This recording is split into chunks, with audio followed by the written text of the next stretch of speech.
Good evening and welcome to the Do Tell Story Swap of Sonoma County. My name is Katie Mangan and I'm your host for this evening. Now, because it's summertime and school is out and we're all thinking about vacations and we may be flying somewhere, I thought I would take that theme. So let's take a plane trip to that magical and mysterious land of stories. I am your captain. My name is Katie Mangan. Vicki Ness is our co-pilot, and Meg Brown is our navigator. Tonight we have a full plane load with stories and passengers. There's a quick reminder that stories are to be told and not read, and no longer than 10 minutes. And during the flight, Meg will be making some announcements, and Vicki will too, actually. There will be a break mid-flight, and I'm hoping that you've brought along snacks. We are at the top of the runway. The control tower has told me that it's time to take off. Unfortunately, I don't have time to tell you where the bathrooms are, and you'll have to find them for yourself. So fasten your seatbelts and enjoy. And to kick us off, we will invite Beth Wakely to join us at the stage. Well, good evening. My story is a very little short one. It's called Backing Up a Story, and it's from Naomi Baltek's book, Apples from Heaven. This story took place in China. Now, once there was a man who just loved to tell wild stories. Oh, he would brag to his neighbors. He would boast to his relatives. He would even lie to his wife. Never mean-spirited, but he loved to hear those stories, and the more he told them, well, he began to believe them. "You better harness your tongue, old man," said his wife, "or those stories might come back to roost." Well, not long after, he returned home from a visit to the nearby village where his relatives lived, and he was so distraught she had never seen him in such a state. "What's the matter, husband?" Oh, you are right, wife. I'm caught in my own trap. I have boasted and told story. In fact, I said we had a bullock that could cover 1,000 li a day. Oh, she said, no animal can do that. And what else? Well, I said our rooster would crow at the break of day and at the end of the day. So for dawn and dusk. And worst of all, I said our dog was so smart he could read and write. Oh, well, look on the bright side. They live enough far away that you won't have to hear from them again. Oh, that is the problem. I am so full of anguish because they're coming tomorrow to see all these marvels. And if I could just take back my embarrassing boasts, I'll never tell the story again. Well, she thought about it and she said, look, you stay hidden in the shed all day. I'll take over. And sure enough, the relatives showed up, the dust still on their feet, and they said, we've come to see our relative and to see all the magic things that he talks about. And well, oh my goodness, she said, I am so sorry. He has gone off to a journey. He had to leave for Beijing and well, how long will he be gone? Well, maybe up to eight days. And so how could that be? It is so far. Well, he rode the bullock, and it's very, very fast. And at that very moment, the rooster began to crow. What a stroke of good luck for her, because she got to say, oh, why, there's the rooster. He's letting me know company has arrived. What, that rooster is more valuable than a watchdog. Watchdog? Well, why would you need a dog when you already have one that's so learned that it can read? In fact, we've come to hear the dog read to us. Oh, alas, I am so sorry. The dog we had to let out to the city so he could open a school and teach. Well, they were pretty impressed, I'll tell you. They headed back to their village and got about halfway before they began to wonder. And her husband came out of the shed and, oh, I am so pleased you have removed all that disgrace from me. And remember your promise. Oh, all right. I don't want to end up like the old man who told so many lies. He was forced to go down the Yangtze River in a rice bowl. And with that, they laughed and she laughed, but she came up by saving her husband from any disgrace at that time. And so, just like the Irish folk tale, the old folk saying is, the cock can crow, but it's the hen who delivers the goods. The end. Beth, thank you. You always tell the best stories. And I just love the difference between the husband and the wife. And that was awesome. Thank you so much. Sure. It's perfect. Thank you. Always have someone who can tell a better story than you if you're going to tell a tall tale. Right. Okay. So thank you, Beth. And now let's welcome Kenneth Foster to the stage. Okay.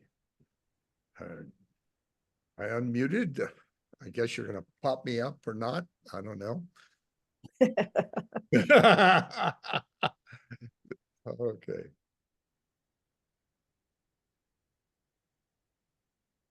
Should I wait for you?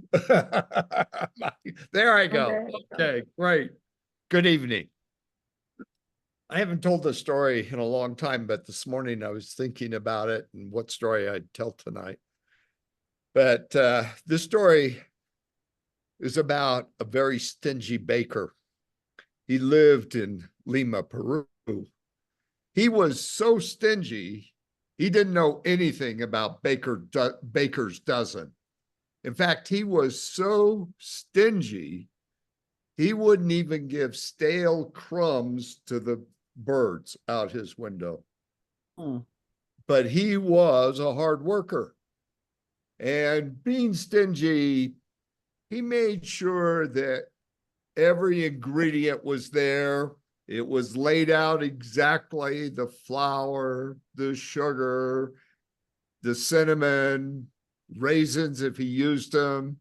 So he would make bread. He would make cookies. He would make cinnamon rolls. And once in a while, in a special order, he'd make cakes. He would get up early every morning, put out his ingredients very carefully, and then he would make his goods. And then he would pull them out of the oven and set them in the open window so that they could cool.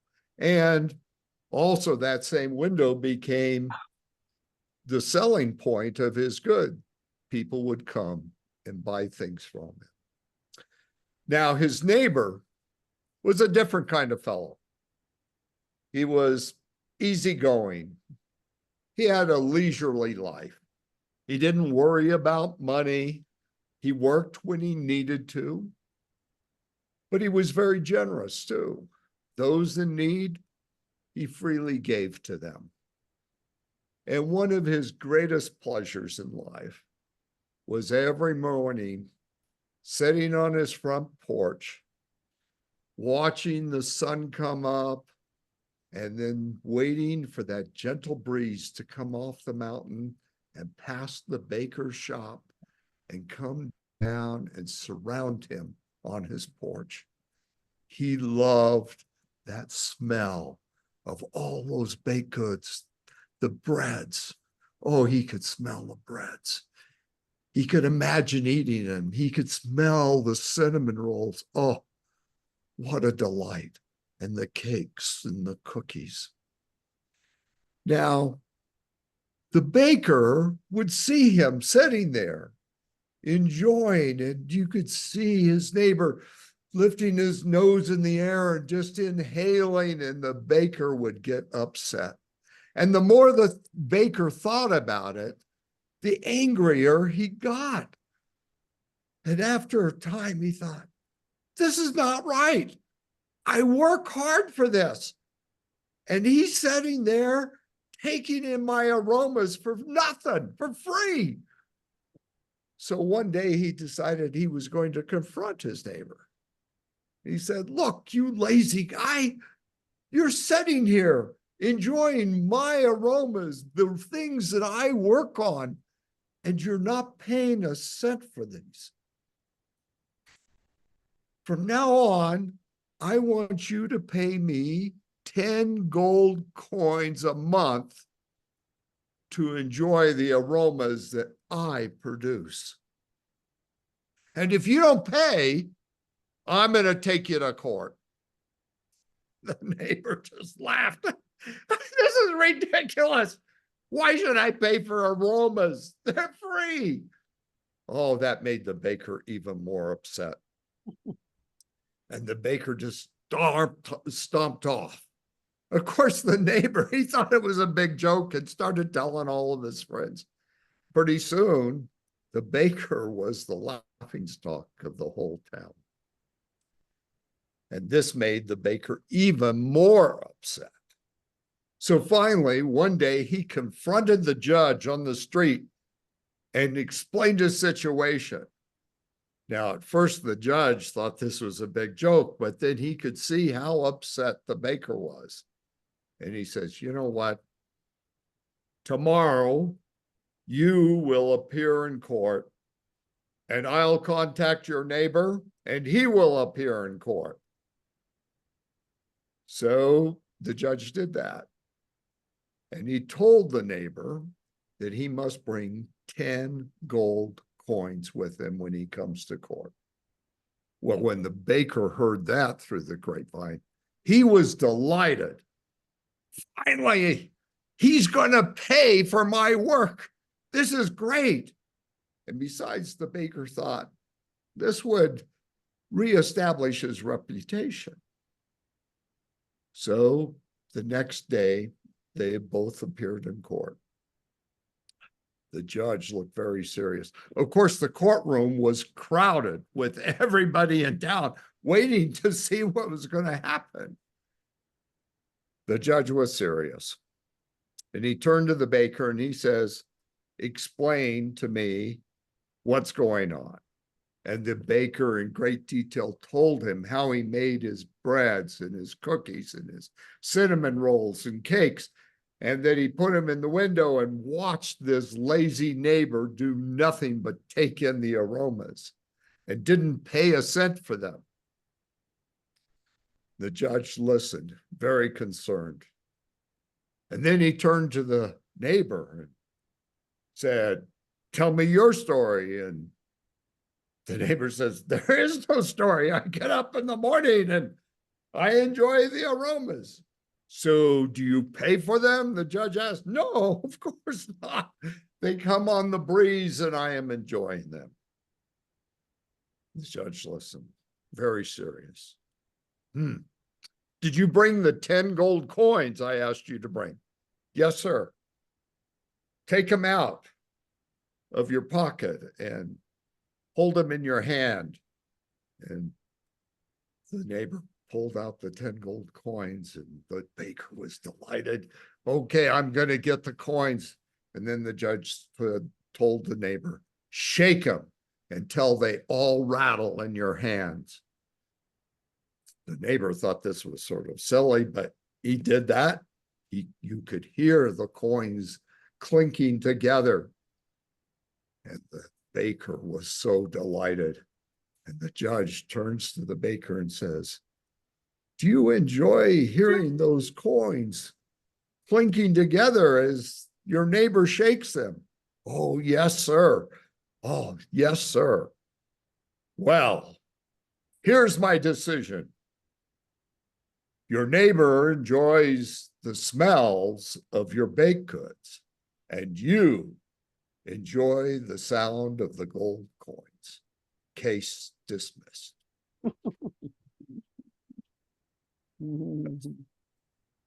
Okay. Oh, Kenneth, thank you. What a great story. And I just loved at the beginning when you were describing the neighbor sitting there in the morning, and you could smell everything coming wafting through.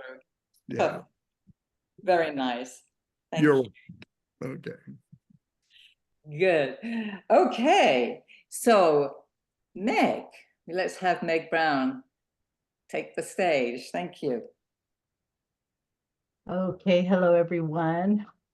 That was a good story, reminded me of Solomon, back in the Bible and making his decisions. So wise, some of these judges. Okay, today I have a second Norwegian folk tale from the book that I got from the library, and it was by Aberjohny and Mo. I'm not remembering the first guy's name. These Norwegian names and words are a lot for me. But this is called The Mill That Keeps Grinding. Long ago in Norway, there were two brothers. Now, the older brother was very wealthy. He was rich. But the younger brother, he was very poor. And from time to time, he had to go to his rich brother and ask for favors. Well, it was Christmas Eve, and the poor brother went to the rich brother's house, and he asked them if maybe he had something that he could have to enjoy a Christmas feast with his wife. Well, the rich brother was not happy that his young brother had come ahead and come to him again for something. And so he was in a very, very bad mood, especially for Christmas Eve. And he said, I have given you so much. Why should I give you more? However, being that it's Christmas Eve, I have this big fat ham. And he took it out of the cupboard. He said, if I give you this ham, will you do what I say? And so the younger brother said, oh, yes, I will. And so the older brother said, here, and he thrust it into the younger brother's arms, and he said, take it and go to hell. And so the brother took the ham, and immediately he set out to fulfill his commitment and began to search for hell. Well, he went long a ways, and he came to a woodlot. And there was an old man with a long white beard chopping wood. Hello, friend, said the old man. Where are you going? And the young man said, well, I'm going to hell, and I'm trying to find it. And the old man with the white beard, he said, well, I see you have a very nice ham there. And so when you go to hell, which, by the way, is just around there, you're almost there. When you go into hell, do not sell the ham. Instead, you will ask for the hand mill that's behind the door. And when you come out of hell, I will help you to learn how to use it. And so the young man took his ham, and sure enough, he went into the gates of hell, and all the creatures of hell gathered around trying to get him to let them buy the ham, but he was having none of it. He was steadfast. And then the devil comes out and he says, what a fine fat ham you have. I want that ham. And the young man says, well, I will trade you this ham for the hand mill behind the door. Devil wasn't real happy with it, but he really wanted that ham. And so they made the deal. So the young man took the hand mill and he left hell, and he went back to the woodlot where the old man sat down with him and told him all about how to use the mill. Well, the young man headed home, and it was still Christmas Eve, just around midnight. And his wife, she was so very happy to see him and had been very worried. Where have you been? She said. Oh, no place important, but I have brought something very special. And he put the hand mill on the table, and he said to the hand mill, make us candles. And so the mill made candles, and make us a tablecloth. And the hand mill made a tablecloth. And it went on like that, where he asked for beautiful plates of china and silver flatware and beautiful glasses and wonderful food and wine. And they had such a lovely Christmas dinner. Well, during the next few days, the young man used the mill to make all kinds of things. He wanted to improve his farm. He wanted to have more things that he had never been able to afford because he had been so poor. And then he decided he would have a party for everyone in the village, everyone around, and he invited his rich brother. Well, when the rich brother got to the party and he looked around and he was furious. He was just thinking, what in the world? And he said, where in the flames of hell did you get all these riches? Mhm. Tell me.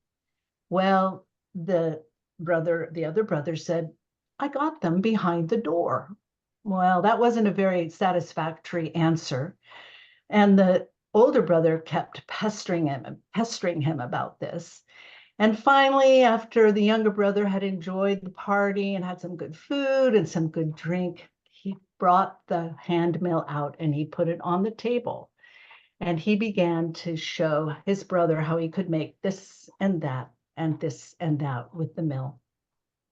Well, the brother wanted that mill for himself, and he offered his younger brother 300 dalar silver if he would sell the mill to him. But the brother wasn't having anything to do with that. And so after the older brother pestered him and begged and made a big ruckus, he finally said, well, let's have this happen. When haying season comes, you pay me 300 silver dollar and you can have the mill for the haying season. Well, the older brother thought that was a good idea because he could save a lot of money making the food mainly for all of his workers. And so he agreed. So the time came when it was haying season, and the older brother came to the younger brother's home and to pick up the hand mill. He was in a big hurry to get back home, so he didn't ask any questions, and the younger brother did not offer any advice. So the older brother went home, and the next day he said to his wife, why don't you go out and help the workers in the hayfield, and I will make the midday meal.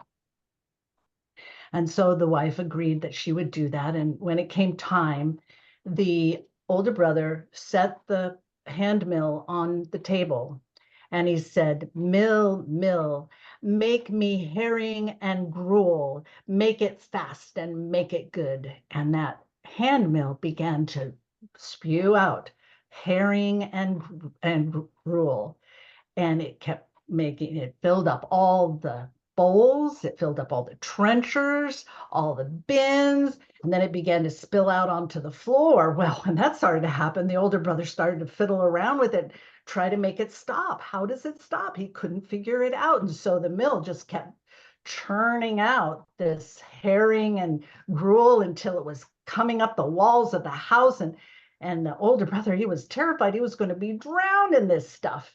And so finally he grabbed the mill and he ran out the door, and the herring and gruel just kind of followed him in a big wave down the road. And the brother ran as fast as he could to his younger brother's house. And he said, help me, you have to help me make it stop. The whole county is going to be covered with herring and gruel.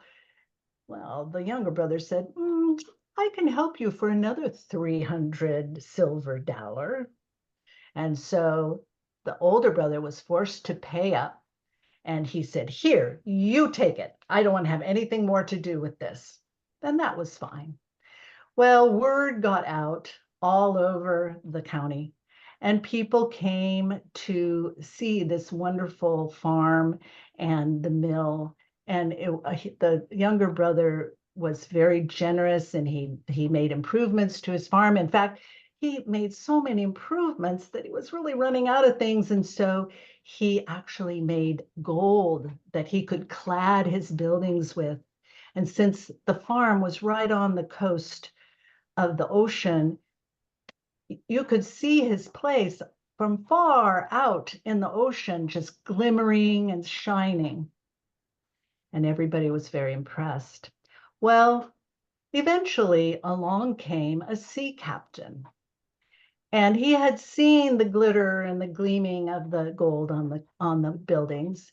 And he came and he said, I hear that you have this mill, this hand mill that can make anything. Can it make salt?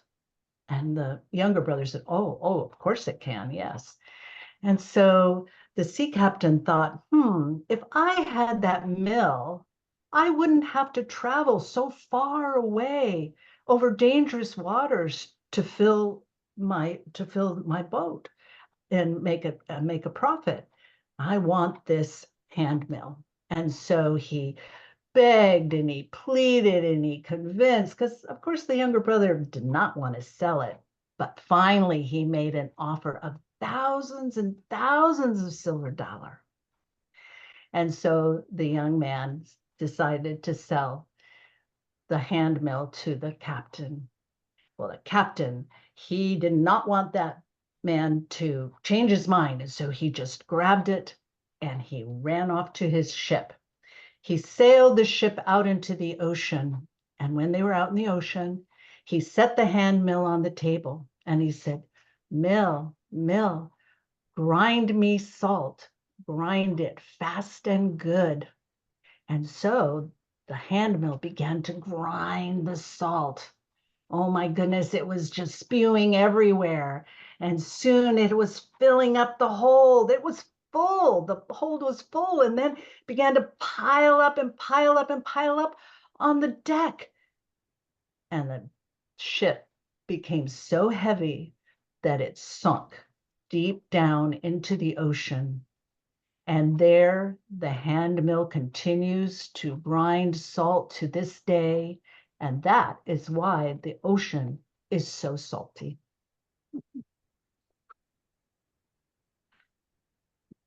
Oh, Meg, wonderful story. So beautifully told. There's so many, rich with details. Thank you so much. It was wonderful. Keep them coming. Keep them coming. Okay. Lovely. So next we have Renu. Renu, would you like to come to our stage and tell your story? Yes, please. Right. Can you hear me? Yes. I'm going to share a story I have made up myself. And this was pretty recent. When I'd gone to a storytelling session for small children, they wanted a dinosaur story, so I made one on the spot.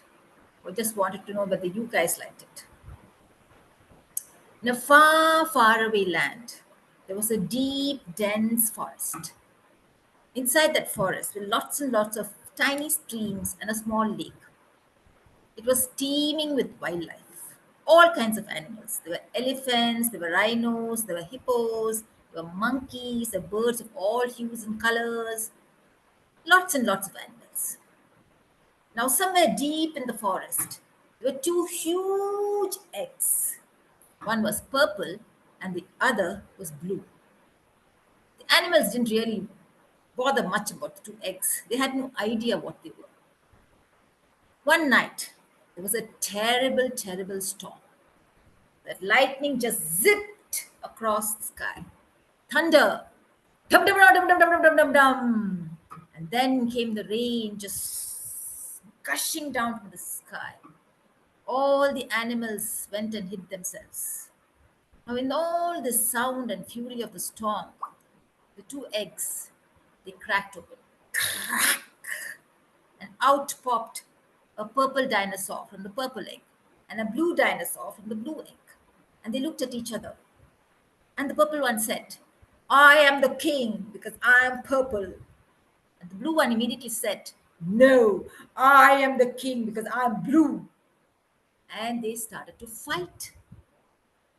Now, both of them had some bits of eggshells stuck on them, so they just shrugged it off. And they continued to snarl at each other. Arr, arr, arr. Now, the animals didn't notice because there's so much of sound going on. But towards early morning, the storm died down. Now they could hear the dinosaurs. It was thunderous. And earth was also shaking because they started to stamp their feet and they were huge. The lion heard the sound and he said, "Meow. I must go and find out." So he went, "Ah, meow," and ran away. He had no idea what these strange monsters were. Now, the monkeys were looking from top of the trees. Some of the animals were hiding behind trees and watching, and these two just fighting. Just then, a small little mouse came by. "Excuse me," he said. But of course, the two dinos didn't hear. They continued to fight. Me, no me. So suddenly the mouse went and nipped at one of the tails. The purple dinosaur had a shock. Huh? What is that? Did you do something? What do you mean I did something? I was just facing you. Okay? And then the mouse went and bit the blue one's tail. Ah, what is that? Then they stopped fighting. Because each was curious to find out what had happened. Then the mouse stood out its rear legs and said, "Excuse me, please." They both looked up. What was this strange little creature? "What is it?" they asked. "Well, I just wanted to say that both of you were born at the same time in this forest, which means you all are brothers. Why are you fighting? Look around the jungle. You'll see animals of different shapes, different sizes, different colors. Only families look like one another. And you two look exactly like each other. So you should be hugging and singing songs instead of fighting. So stop fighting, he said. Nobody had ever spoken to them like that before. The only the only one they had met was each other. And they had started off on a fight. Now this creature was saying something else. And so they decided, okay, let's stop fighting. They came together, they hugged each other. The mouse was very happy. "Aren't you thirsty?" he said. "Yes, show us the river." And so off they went to cool their tempers and quench their thirst. And that's the end of my story. Thank you. Orenu, that's charming. It's just so lovely. Thank you. I love all the different animal sounds that you could do, the lion and especially the mouse, and how, explaining to the dinosaurs that in fact they were family, they were brothers. It's just a sweet story. Thank you very, very much. Thank you. Thank you. Thank you. All right, so Sharon, would you like to tell your story? Okay.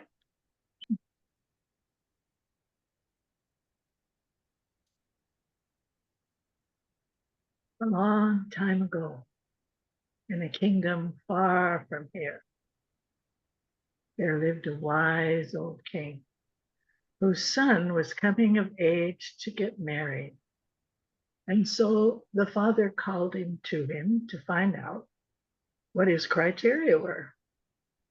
And he said, "Tell me, son, what are you looking for in a wife?"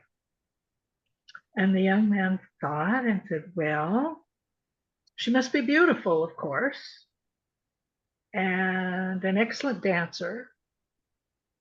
And I would really like it if she could sing." And the king thought, "Oh, this boy's going to need some help." And so he said, "Son, the requirements that you have listed are very important and useful and well thought out, but they're not quite enough to get you up to happily ever after. To arrive there, you need a young woman who is wise and kind. And so I'm going to present you a challenge. When you find someone who's beautiful and dances well, and you think she might be a good candidate, present her with this challenge. And here it is. You have a large piece of meat. How will you prepare it to feed as many people as possible for the longest possible time?" And the young man said, "All right, I will do that." And he set out on his quest, went from village to village. He saw many beautiful women. He saw many that could dance. And when he asked each one of them, you have a large piece of meat.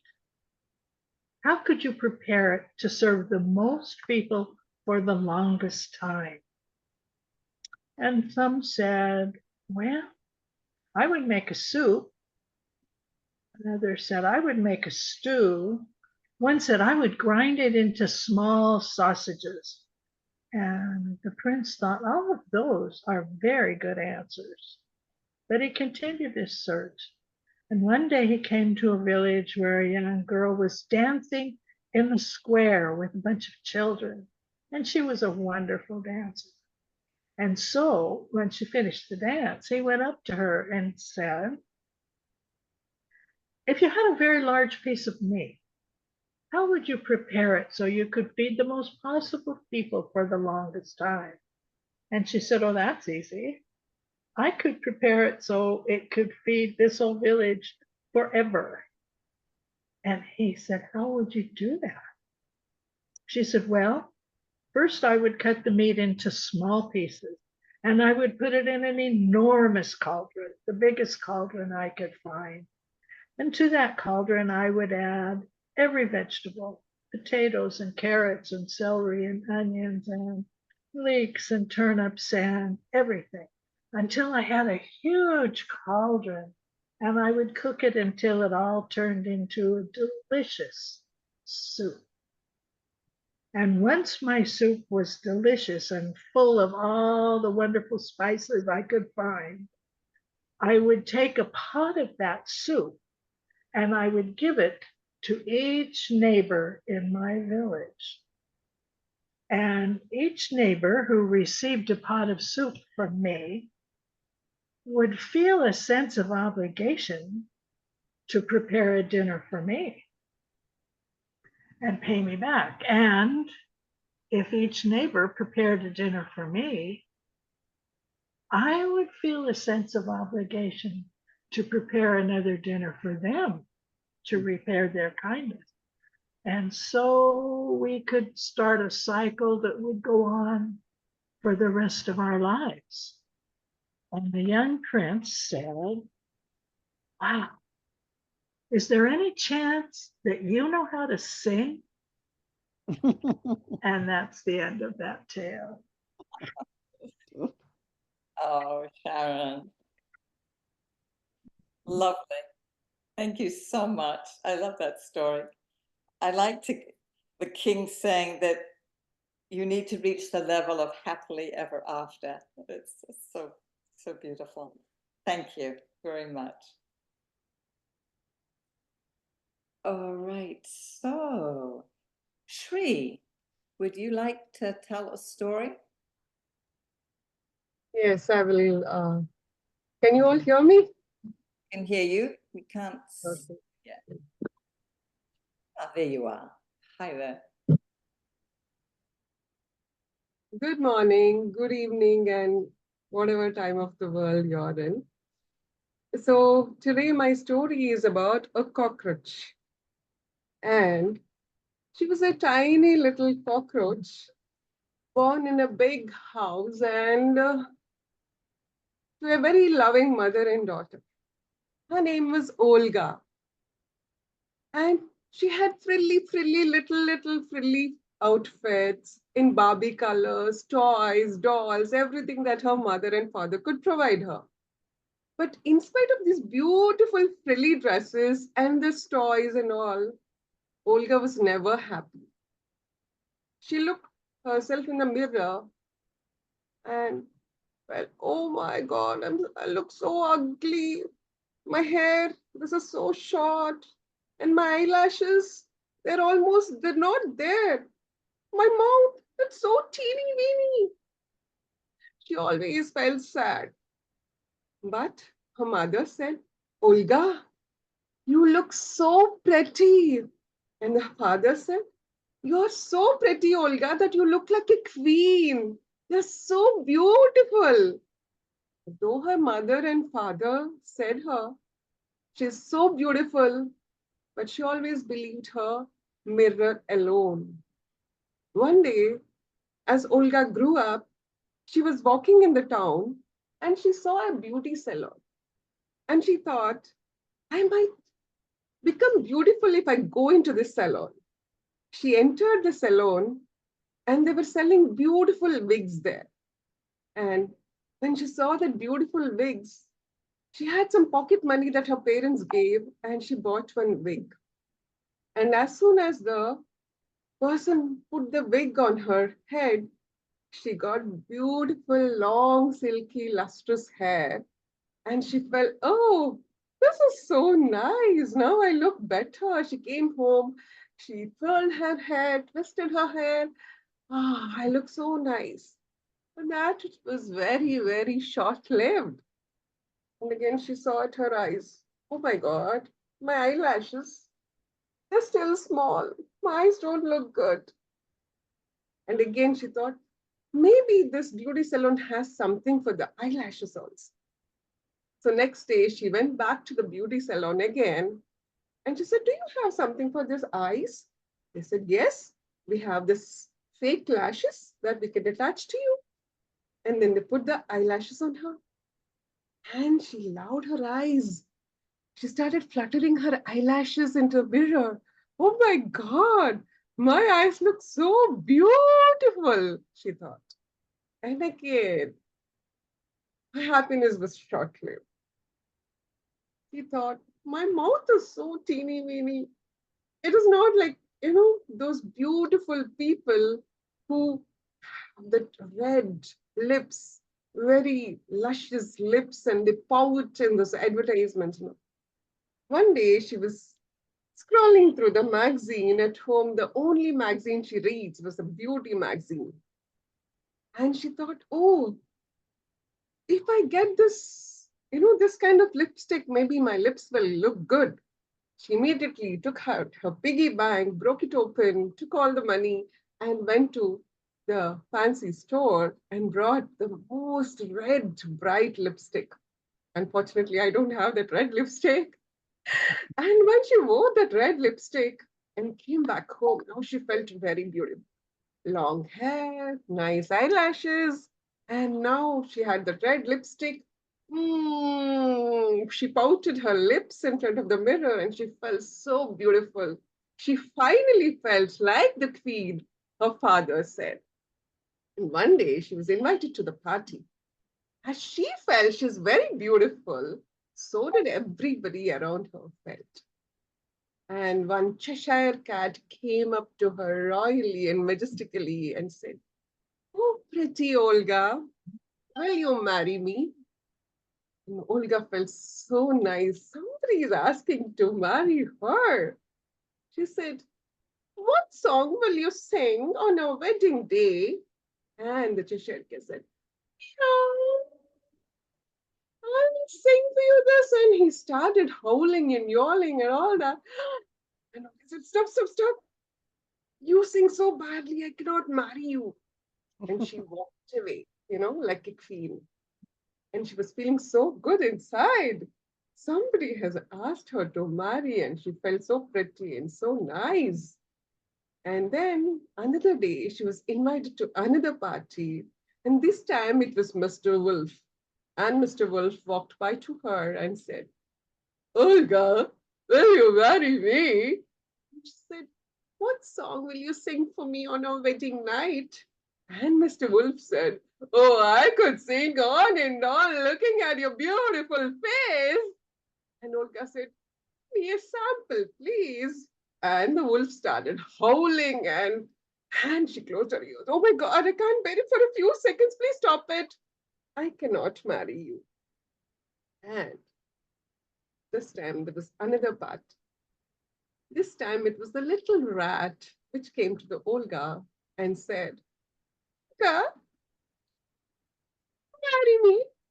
Oh, Mr. Rat, of course, yes. Which song will you sing for me on our wedding night?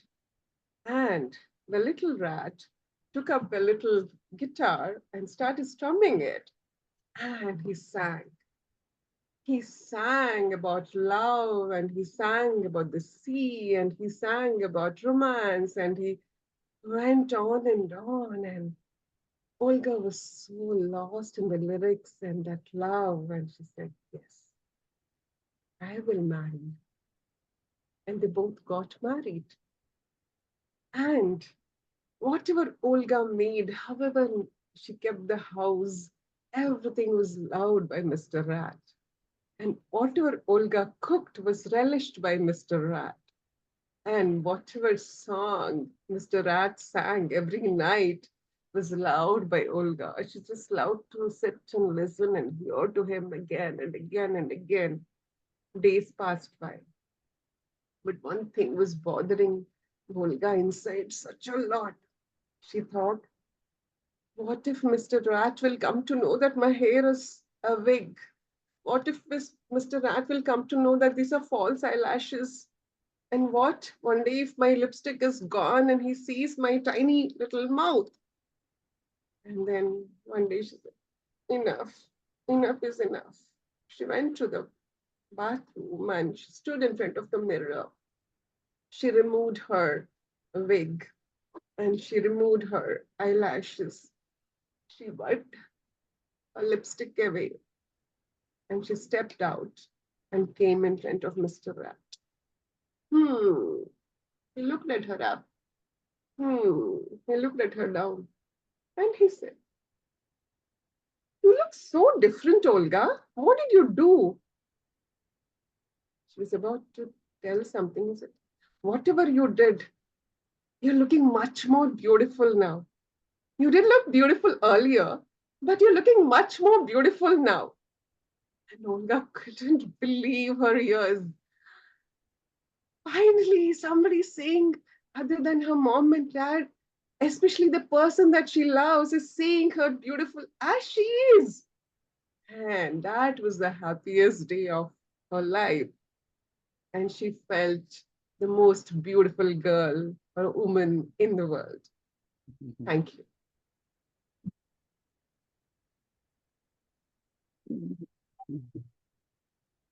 Oh, such a great story. Thank you. So beautifully told. And I just loved how you just used all the shawl and showed us your hair. It was just so great. Thank you. Thank you so much. Yeah. I love the story because I feel all of us are beautiful in our own unique way. And many a time, because of the standards of the industry or the models and the actresses, we feel we're not good enough. And I feel this story for a child or for a teenager or even for us, even at any age, for we women, it is such an eye-opener kind of a story that we're all beautiful in our own skin and in our own way. I love this story and I told it from my heart. I think we all need to hear that story, especially young people. So thank you so much. It's just so beautiful.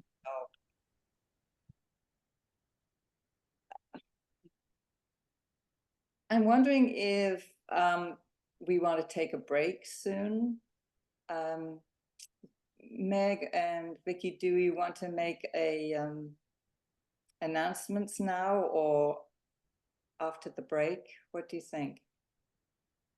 How about after the break? Okay. All right. What we decided that we were going to give you the prompt. There's something here. Okay, here we go. We thought we should give you the prompt, the question, before the break, so you can think about it. So the prompt is, you know you are old when, and then you just have to finish the sentence. You know when you're old when. So why don't we take a break? Shall we all be back here by 8 o'clock or just before 8? Does that sound good? Great. So thank you so much, everyone. See you back soon. Vicky, I need your help. Yeah. Okay, no. Welcome back. So now it's time for, should we do the prompt first, or do you want to do announcements, Meg? Let's do announcements first. I Okay. think that would be good. Perfect, thank you. And since Vicky and I are both doing announcements, actually, Vicky, I'm going to let you go first because then I'll know what to cover. Yeah. Okay. I have two announcements. One is that the genre this month is Juneteenth, and that should be really fabulous. And you can go to the SAC website to find out about that. But I'm also looking for people who join us who would like to be on the genre representing us.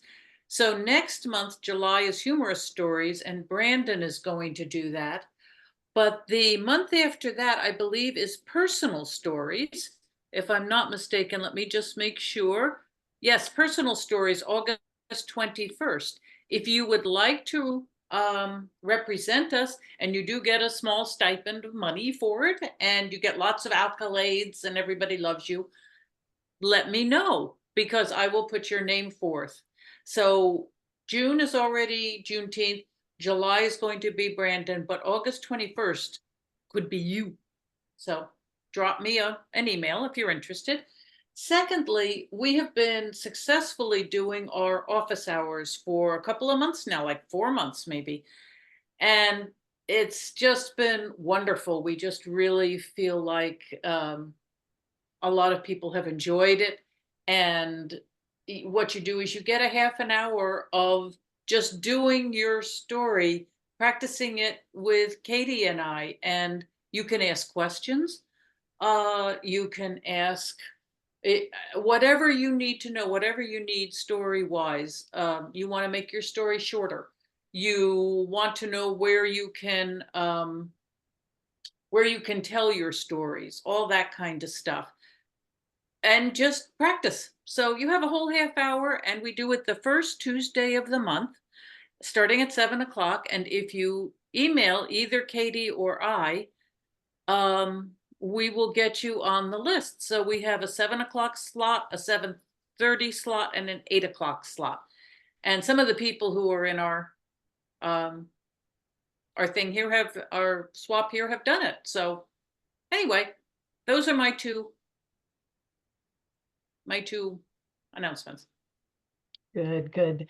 Yeah, I'd like to just follow up with Vicky on the office hours because I was able to do that this month, and got some very, very good tips about, clarify this, and really helped me to pull that story together, and actually gave me so much more confidence to tell it, because doing it once like that, having people listen and then see where it kind of didn't actually hang together.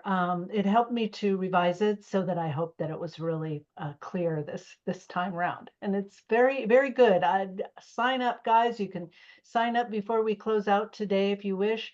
But it is a great way, especially if you're not terribly maybe experienced, or you just are dealing with something that's a little difficult. Office hours are a wonderful tool for us all.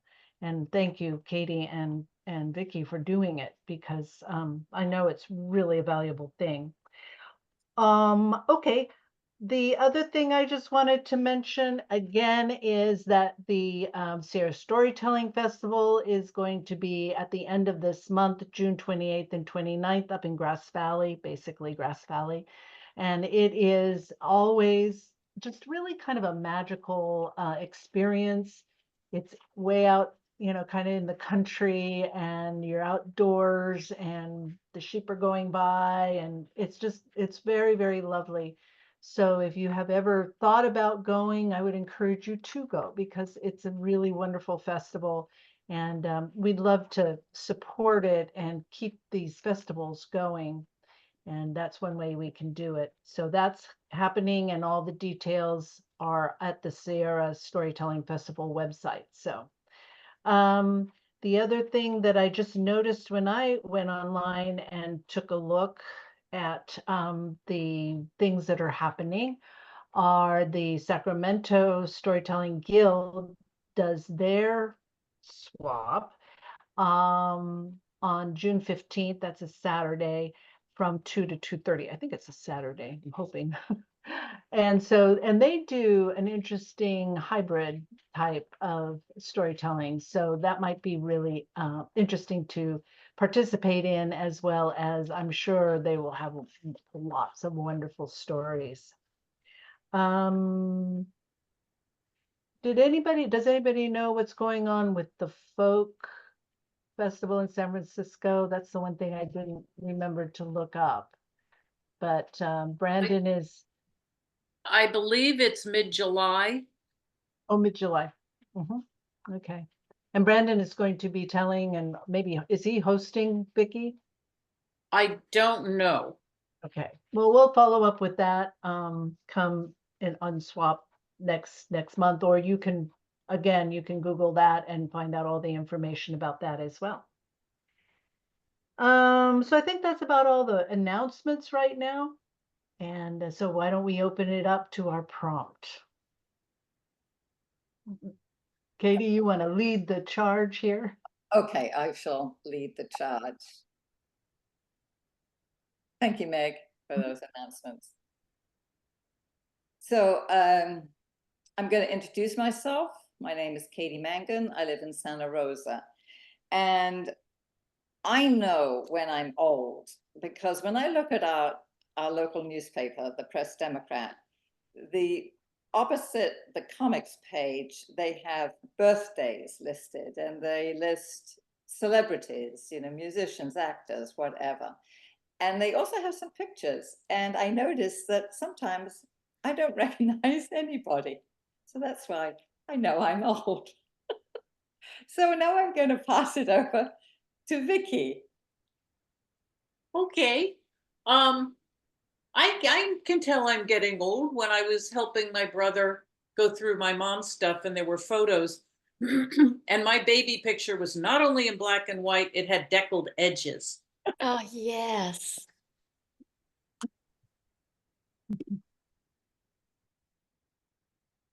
Meg. Who's next? I'll go Meg, next. you're next. Okay. Well, I realized I got told that I was getting old the other day. My wonderful younger daughter it was looking for some childcare help, and we were kind of brainstorming how she could handle that, how she could find people.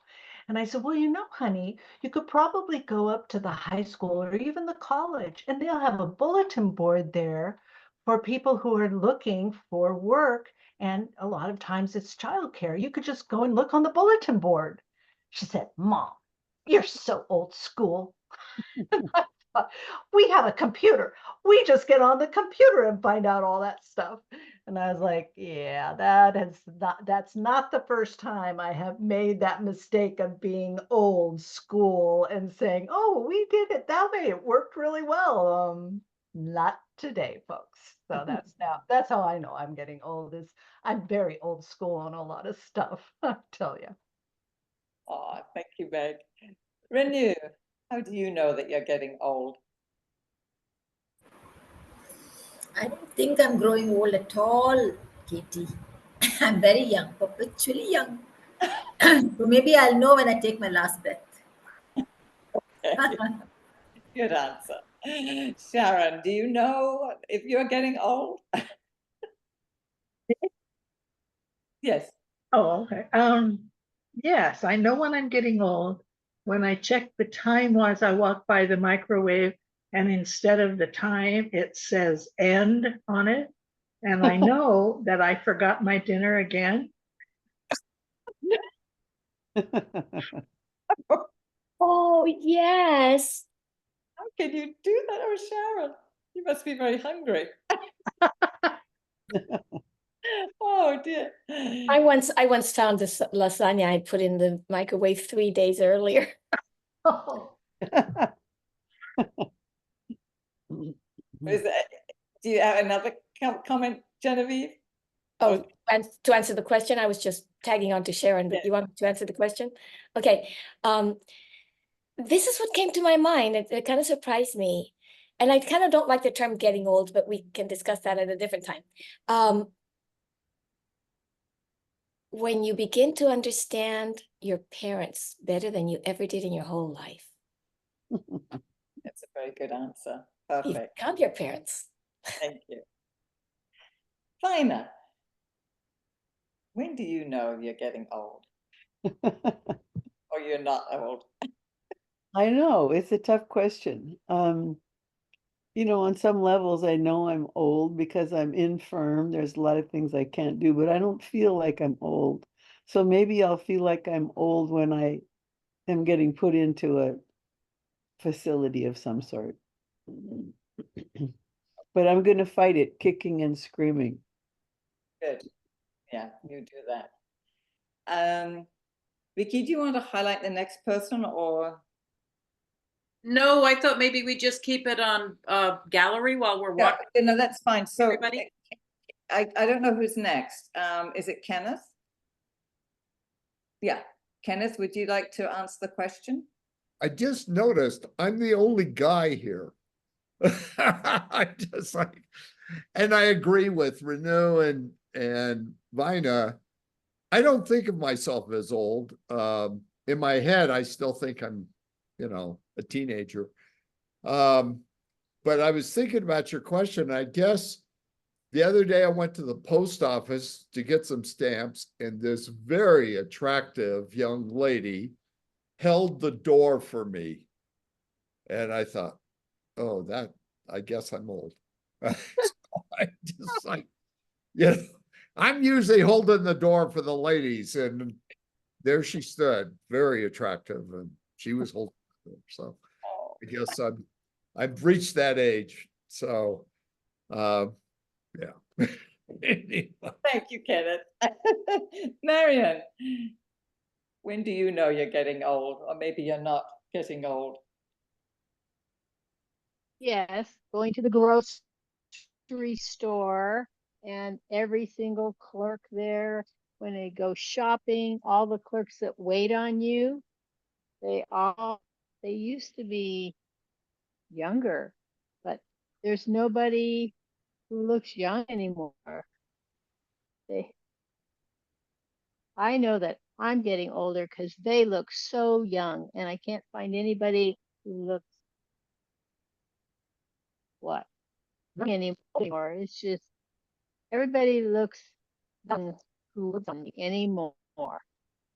They is young looking, and there's nobody like me.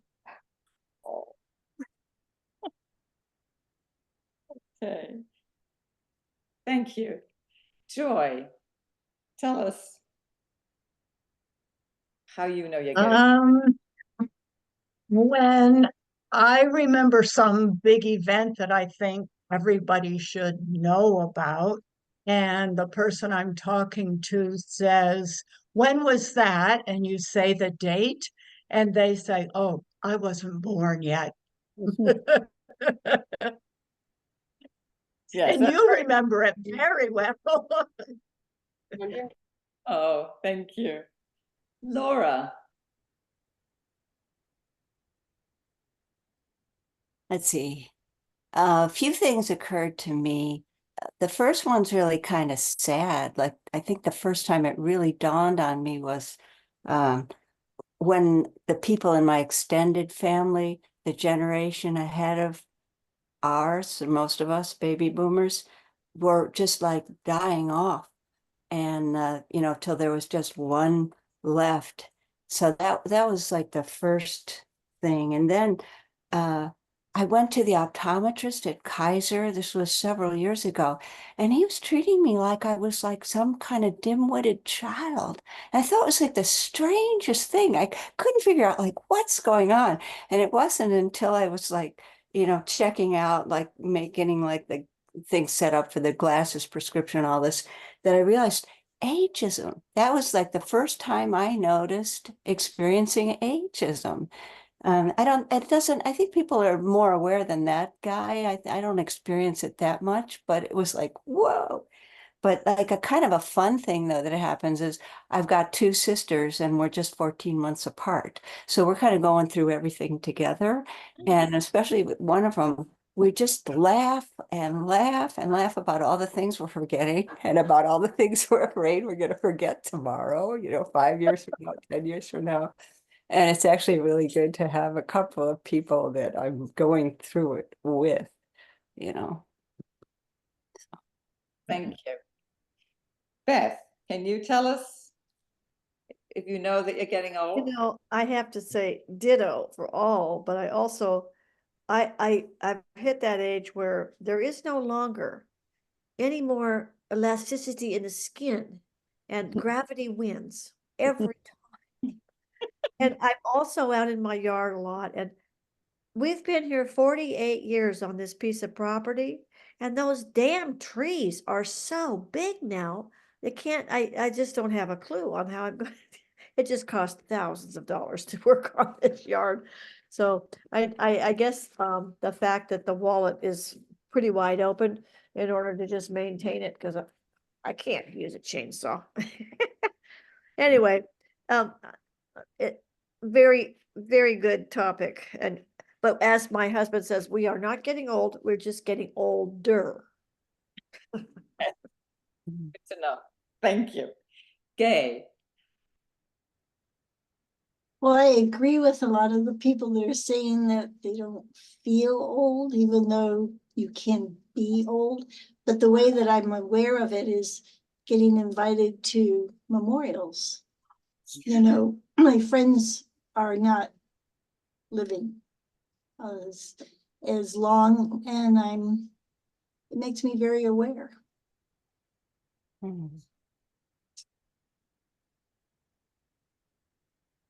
Sri, I don't think we've heard from you.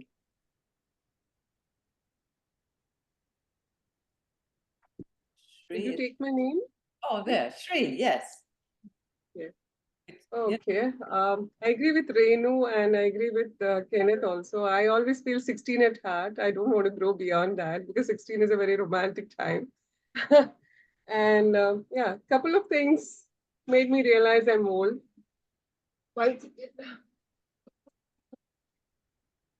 One, when I asked my daughters to wear frocks below the knees, up to a little long frocks, and they say, "Mom, you're so old-fashioned. They all want to wear me very, very short dresses." That's one. And another one, the way they text with all acronyms, and I ask, "What does that mean?" "Oh, Mom, it's laughing out loud." Some of them I know, but the other ones, like, I have to ask them, what does that mean? They just, text in acronyms, and that makes me feel, okay, I'm growing older. Yes. Thank you. I think we got everyone. Is that right? Everyone? That's a great question. Thank you for that, Vicky. All right, so I think we're back to stories. Genevieve, do you have a story you'd like to tell? I do, and I was going to ask you to help me record myself, but I don't remember how to do that. And I don't know how you do that. Okay. Oh, you don't know how to agree. Well, I'm supposed to ask you, but I don't see where to ask you. Should I Just use need to that? press the here. record button. Okay. All right. So permission needed. So I'm sending the request. And if you get the request and you say yes, then let me know. Yes, allow recording. Yeah. So you see if you allow, and if not, no big deal. Now I'm supposed allow to recording, so that should be good. Okay. Give me just a little quick minute. Well, thank you for allowing it. Now I can't figure out how to do that. Oh, there we go. Record on this computer. Got it. Well, let's see.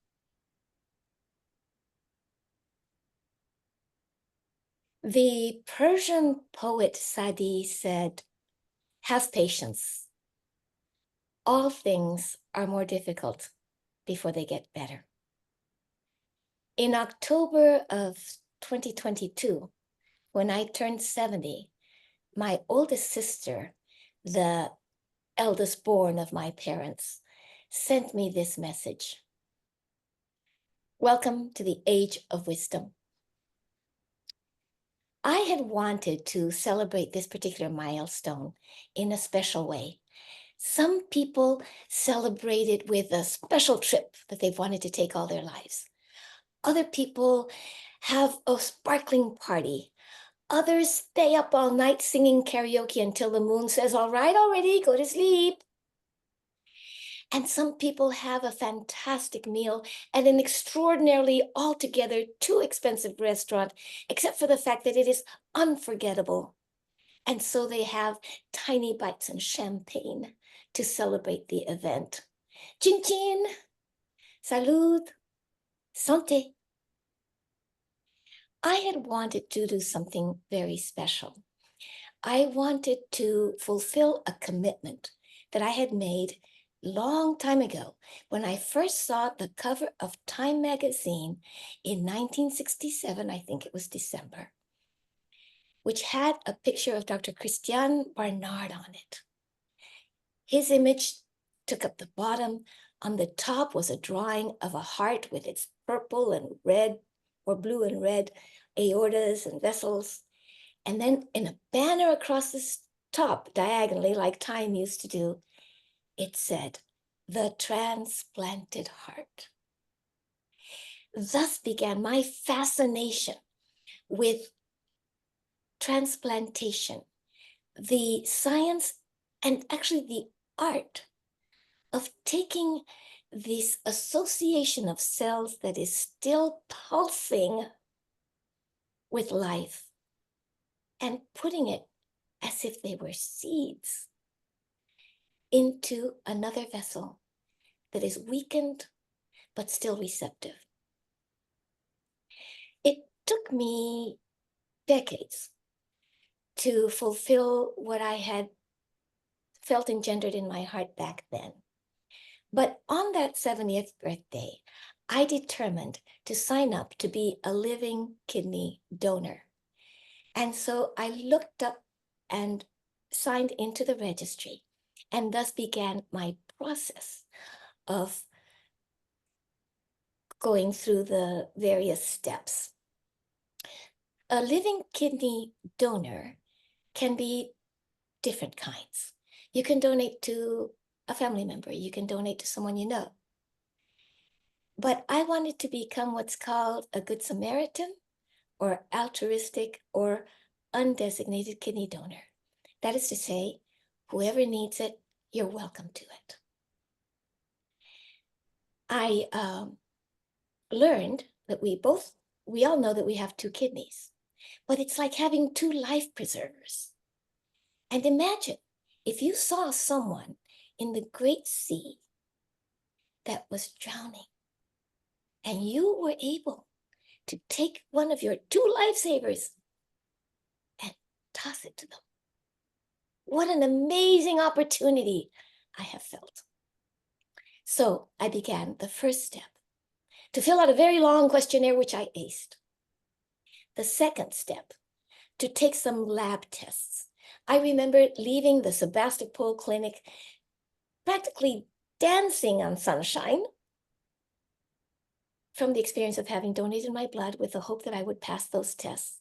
And indeed, a couple of days later, I was called from that lab, and they said, "You're fine.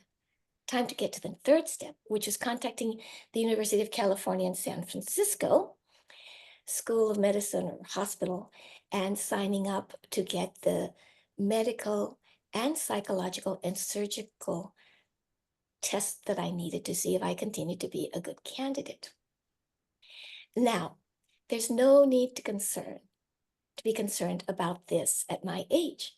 It's actually a very simple enough and safe enough and obviously very rewarding thing to do, to donate a kidney. But when I told my friends, some of them thought I was out of my mind. Others said I'd never have the guts to do it. But a few precious friends who really get me said, "You go, girl." And so I waited to get my appointment. However, when I made this step to join the registry, I was in part doing it because I was very much aware and grateful for my good health. turns out that that same October, before my birthday, I had gone in for my regular mammogram. And I got a call from them saying, you know what? We'd like you to come back for a little bit of extra checkup because there's a few things we want to check up. Now, I had always done very well on my mammograms, and so I thought, no problem. I went back, Halloween, went through some special tests, and then they said, well, now before you go home, we're going to do a biopsy. And sure enough, on the next working day, early in the morning, I got a call, and they said, this is the pathologist. This is the nurse from the lab. And I just want to let you know, this is something you get by call, by the way, that you have cancer. You have breast cancer. It turned out to be stage 1. Early diagnosis, everybody. Early and regular mammograms. Thank God for those. So I found that I was more upset, not so much at the fact that I had breast cancer, because given my own medical history, this was what I tended to refer to as a mild case of cancer. It was actually stage 1, which is not that mild, but it's the best news you can get other than DCIS, which is a stage 0. But I didn't have to go through chemo. I didn't have to go through radiation.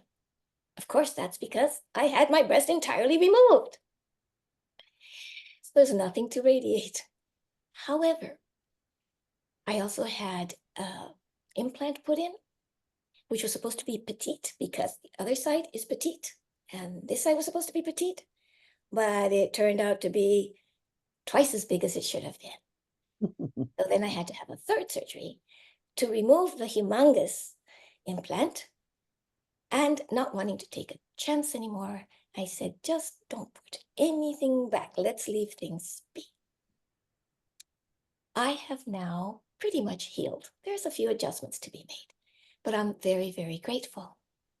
And now I'm on the path again toward organ donation. It's 1.5 years later.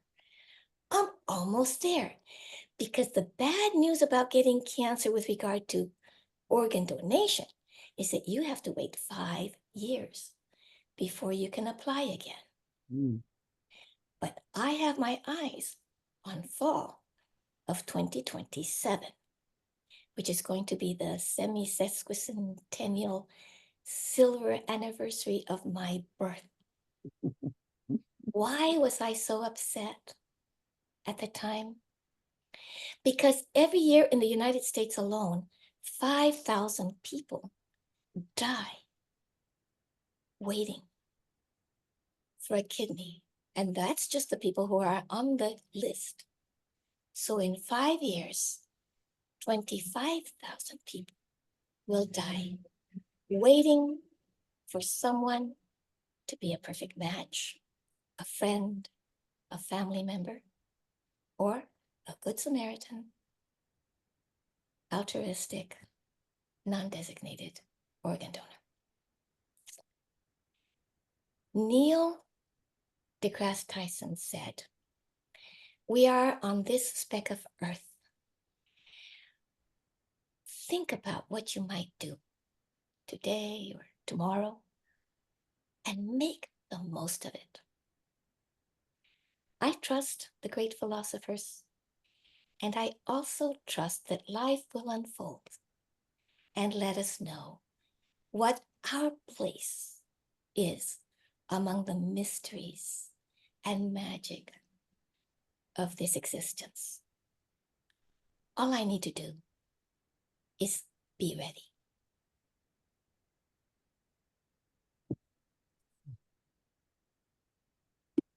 Oh, Genevieve, thank you. You tell the most powerful stories, and you just have such a great delivery. And it's just a wonderful story and a wonderful message. So thank you again. It was just, Thank you. Thank you for sharing. So Vicky, would you like to tell your story? What do you think? Do we have time? It's 8:32 already. Yes, we have. We always have time for your story. Well, No oh, pressure. No pressure. sure. Just highlight yourself, girlfriend. Okay. Thank you, Genevieve. I've been doing the tech thing. I don't get time to do chat much, but that was just a beautiful story. And I hope maybe you'll tell that in August for the personal stories. It's Thank you. absolutely beautiful. I'm going to keep Welcome to the Age of Wisdom on a little thing over my desk. Mhm. It's a good one. It's a very important one. Yes. So this is sort of a new story, so bear with me. Jules stepped out of her kitchen, out the back door, and stood on the back stoop. It was a late summer morning, and the sun streamed down around her, and she closed her eyes and basked her bones in the warmth and the light of it. And when she opened her eyes, why, the whole world was alive. There were birds chirping and butterflies bobbing around, and the dahlias, their faces up to her, bright and beautiful.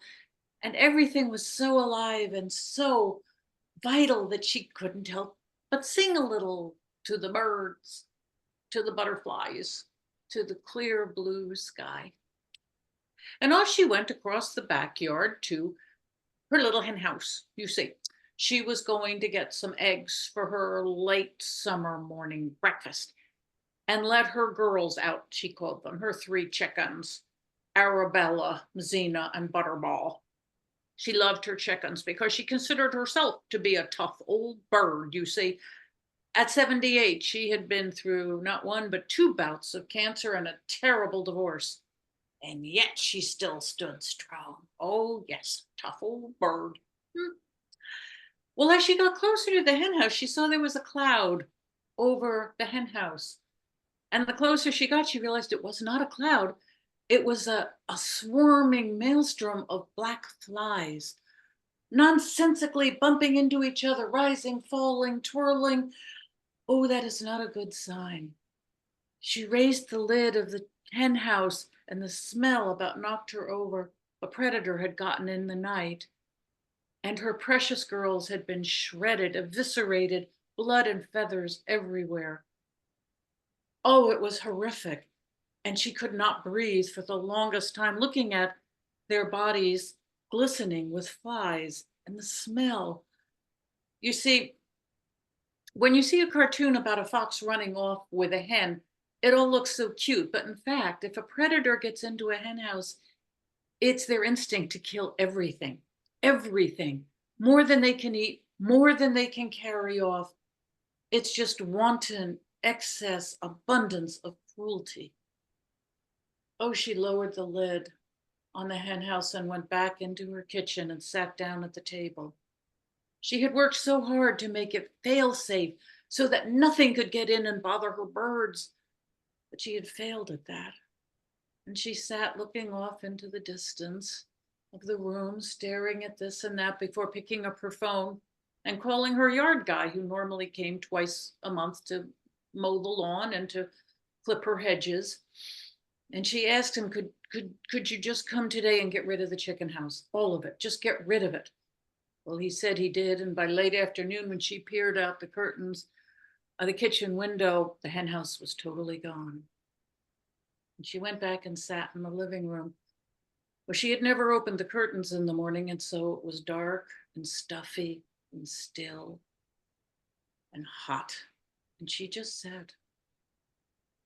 And the next day she just sat. And the day after that, she found herself just sitting, not knowing what was wrong, sitting like a passenger waiting for a train to come in that was never going to arrive, just sitting. Well, her daughter showed up after work with groceries and a gentle lecture. Mama, you have got to get out. Mama, enough. I know you loved those chickens, but you've got to get out. Now, come on, you've faced worse than this. Come on, let's go to a matinee. And Mama would just shake her head and no. And then her batty but very sweet and creative daughter-in-law would show up with a library book. Look, Mom, this is the funniest book in the world. Or a whole bunch of sunflowers. And Jules would nod and offer her cheek for a kiss. And her daughter-in-law would leave, and then Jules would flip through the book and put it down, move the flowers so she didn't have to watch them die. Never failed that her daughter-in-law tried to open the curtains. No, don't, no, I'm fine. Well, one afternoon, after a couple of weeks of this, she woke up from a nap on the sofa, and there was a knife blade of bright, deep orange, late afternoon sunlight barreling in between the curtains. Oh, her daughter-in-law, she must have done that. So she got up to close the gap in the curtains, and the closer she got, the more she saw in the sunlight was the most beautiful dance of little things, dust motes, specks of them rising, falling, pirouetting with every slight air breath, disappearing into the dark stage left, reappearing out of the dark, rising, falling, spinning in the most beautiful dance. Oh, they were beautiful, glittering in the light.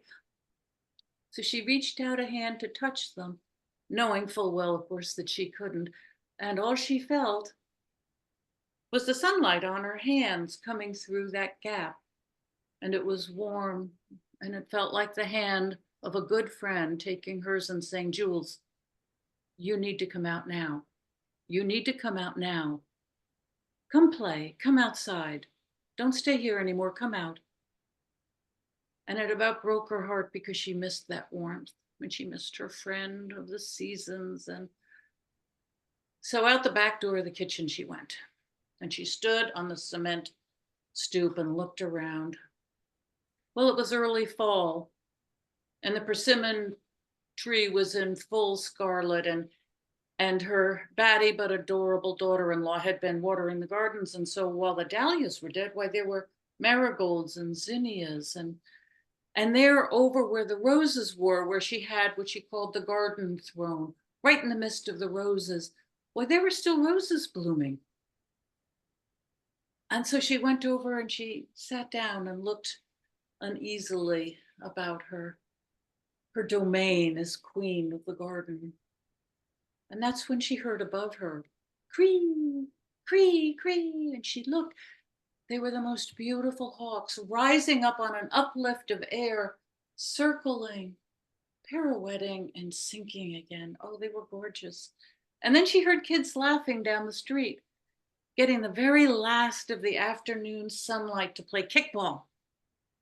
And a dog barked. And over there, a car alarm went off. And oh, there was a little bird right by her feet, one of those bold little towhees, scratching at the leaves, looking for a bug or something. And all around her, the world was so busy and had been busy the whole time while she was gone, and would be busy after she was gone as well. The whole nature of things changing and moving and changing and moving made her think, well, the sun is setting now, right there over the houses, but somewhere in the world, the moon is setting, and people are watching that with their own thoughts.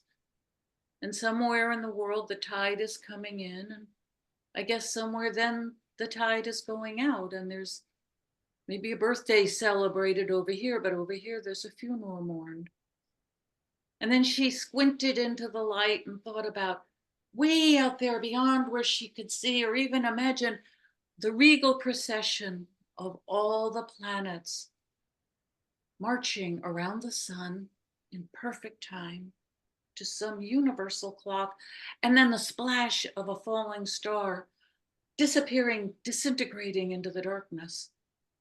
Everything changing and moving, and then she looked down at her feet and she put her finger down, and it was a little ladybug, the last of the season, with its bright red lacquer shell and black dots. Such an insignificant thing, such a thing that will get gobbled up by a bird in 1 second. And yet such a miraculous thing, so beautiful and unimaginably miraculous. And it raised its wings like a mechanical toy and buzzed off on its own little journey. And left by herself, Jules leaned back into her chair, thinking about her own journey and squinting into the sunlight, which was so bright she had to close her eyes and bask her bones in the light and the warmth of a late afternoon fall sun. And almost against herself, she couldn't help it. She began to sing again.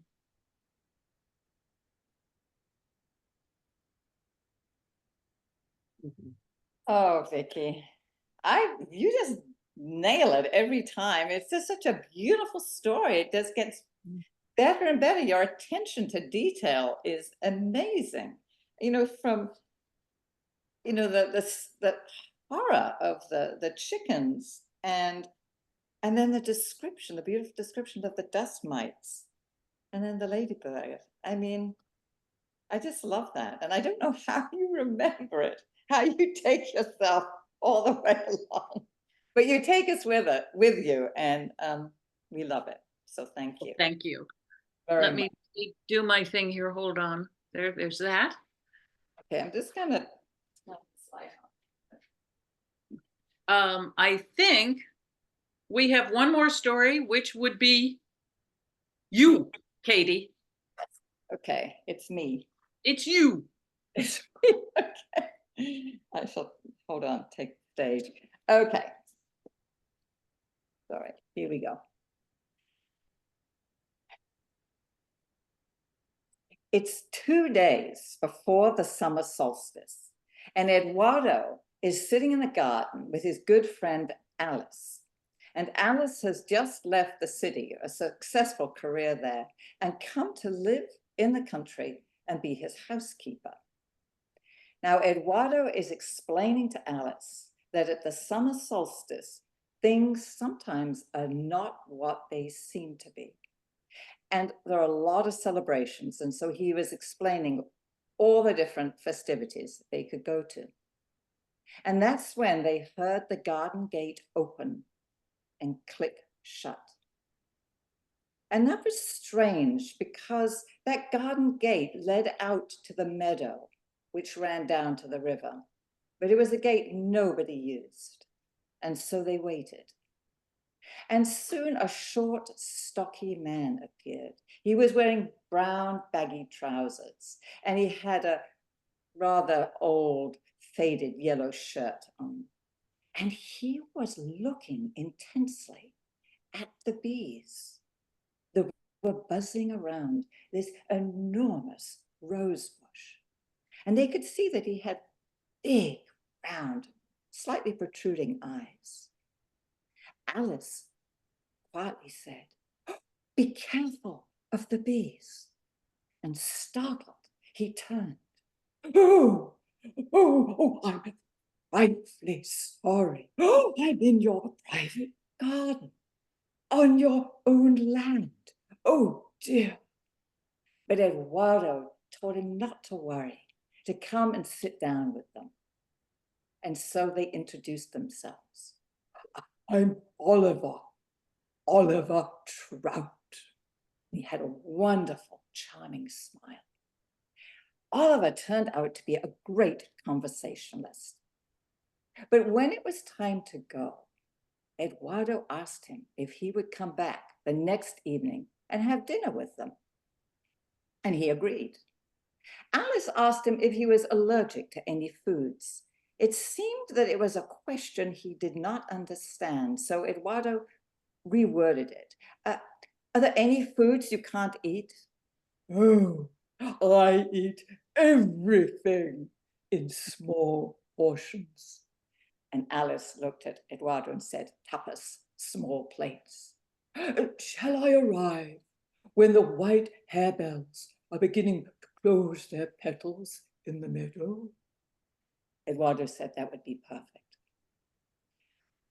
When Eduardo and Alice walked back to the house, Alice was a little curious.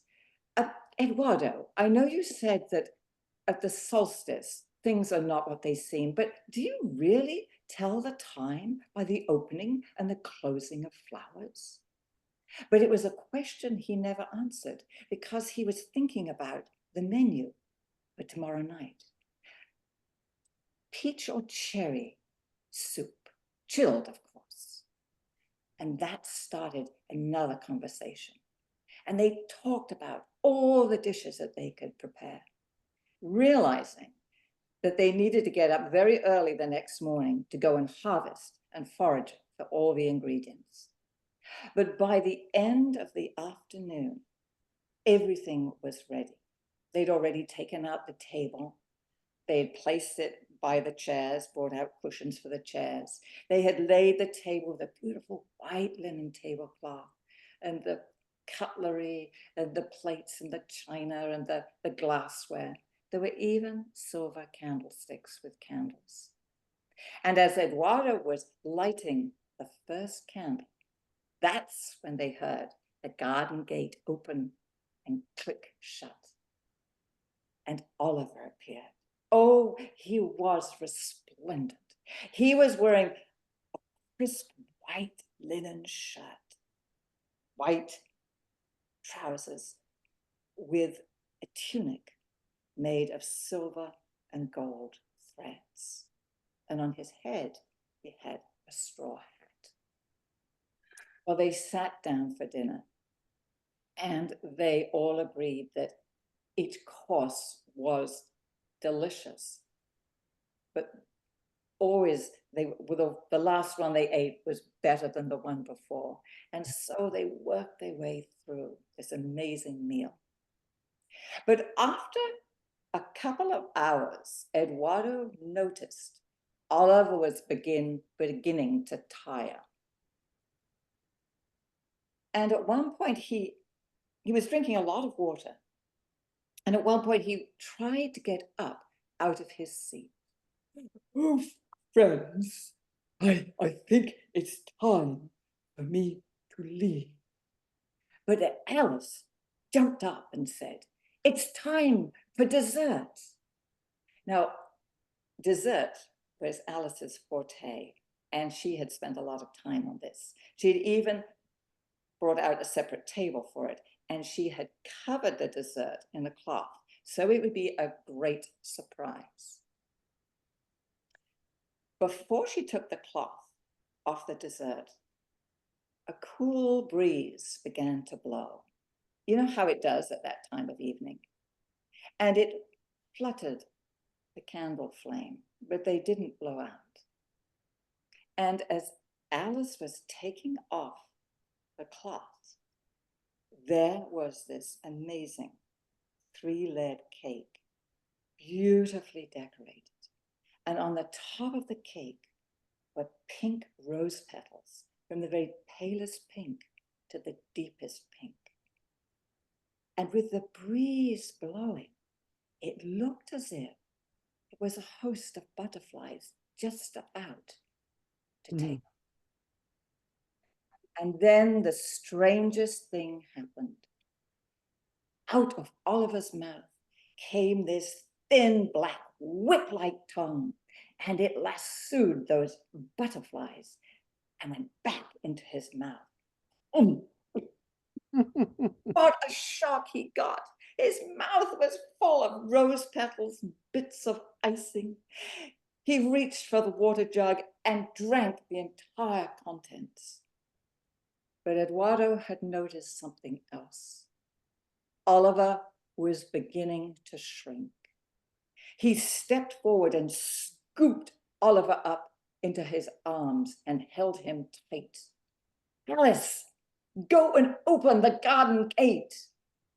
Alice sprinted to the gate and held it open as Eduardo raced through, with Oliver struggling to get through and coughing and spluttering. As they got close to the river, Oliver finally, in one last effort, broke away from Eduardo's grasp, and he went up into the air and dove down into the deepest swimming hole of the river and was gone. Eduardo and Alice sat at the riverbank and watched the ripples get wider and wider. And there were rose petals and bits of icing. And eventually Eduardo turned to Alice with a smile. Oh, Alice, do you remember when we introduced ourselves? What he said? Oliver. Oliver Trout. Now that was a clue. Blessings and abundance to you all. There you go. Okay, I'm going to play Katie to that. Oh, I love Oliver. Oliver rocks. That's all I have to say. What a magical story and what beautiful images. I want to go to lunch at Eduardo's sometime. Yes. You all Yeah. did. We're Okay. all waiting for the invitation. Yes, okay. Oliver is just fabulous. What a great character and what a great voice. So thank you so much. Thank you. Shall we bring up the tellers? Can we do that or not? Is that too tricky? Oh, yeah, I can sure. thank them by name. Okay, let me see if I can do this here. Y'all just hang out for a minute. It's Genevieve. Thank you, Genevieve. Don't go anywhere. Wait, did I do that? Yes, I'm doing it. Yes, I'm doing it. Thank you, Hi, Kenneth. Rickety. Hold on just a minute. Add spotlight. I'm rocking and Oh, rolling. you here. are. Great. Good job. And add spotlight and right. D to D. And Beth, I don't see you, girlfriend. I'm afraid my lights are all down. I'm good Well, start. that's okay. You know what? I'm just gonna do it anyway because there you Okay. are. Well, what a great day. I'm in there somewhere. Whee! There you are. Well, I want to thank all you tellers for the most amazing stories. They were just fabulous, as always, but just so great and also different. But I also want to thank our listeners. Always, we just so enjoy having you. Thank you, Gay, Vina, Laura, and Joy, and Marion. And have I left anybody out? I hope not. Thank you so much. And unless somebody has a comment, I want to thank you for flying with us tonight. Yes. You have many story venues that you can fly with or choose from. And the Do Tell Story Swap is very, very grateful for your patronage and your support. This service would not be possible without the hard and competent work of Meg Brown, Vicki Ness, Sharon Elway, Elaine Stanley, and Brandon Spars. We are deeply grateful. Thank you so much. And I think I'm going to turn off the recording. We can stay and chat for a little while if you would like.